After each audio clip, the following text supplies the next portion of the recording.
Mr. Kynes recognized for 5 minutes. Thank you, Mr. Chairman. Mr. Chairman, let me just preface my remarks by echoing what Mr. Paulson, Mr. Neal said previously, that I believe the medical device industry is an incredibly important industry for our country. It's one of the major manufacturers that is growing. I have many large and small these device manufacturers in Wisconsin and the upper Midwest. They do have a tremendous economic impact, and therefore I'm very sympathetic for finding different ways of paying for the Affordable Care Act other than using a measure like this. And I've always said from the beginning that if we can find some reasonable offsets to replace this medical device excise tax, I'm open to that, and I'm fair game. But it is troublesome that we're moving forward with another markup in a provision that helps pay for health care reform without talking about any offsets, without talking about any alternatives. And our ranking member, Mr. Levin, is right, that this should be more vetted in the committee so we can explore the consequences of alternative offsets rather than waiting for the 11th hour, throwing it on the House floor, if that's the Chair's intent to do. And we haven't gotten clarification of whether or not you or the majority party will even offer an offset for the repeal of this provision. Now, I'll support the legislation initially today, but with the proviso that hopefully we're going to have a reasonable offset to replace the revenue that we're missing from it. And what made the Affordable Care Act so difficult to pass to begin with is the President made clear, and everyone who supported it agreed, it had to be paid for. It wasn't going to add to the deficit. And that's why when the Congressional Budget Office scored the Affordable Care Act, they found that it would reduce the deficit by over $180 billion in the first 10 years and by $1.2 trillion over 20 years, because it was paid for, and it was the right thing to do.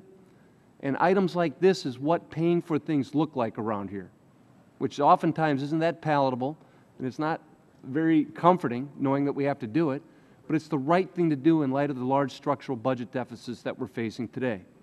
I mean, there are still members of this committee that supported the largest expansion of Medicare with the passage of the prescription drug bill back in 2004, and not a nickel of it was paid for. And now they're running around today scratching their head, wondering why we're dealing with huge budget deficits today. That adds to the structural deficits that are going on year after year because of decisions that were made not to pay for things in this committee or in previous Congresses that we're living with the consequences today.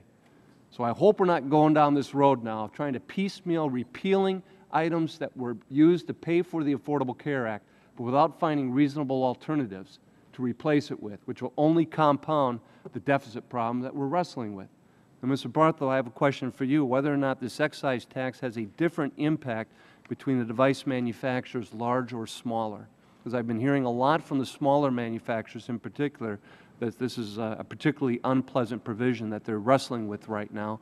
Is there some economic disparate impact that's affecting smaller manufacturers as opposed to the larger ones in the United States? Mr. Kine, I'm not aware of a particular problem, large versus small. The issue that you might be hearing might go to the point that has been discussed, the extent to which the tax is passed forward into a final price that can be recovered may differ by product.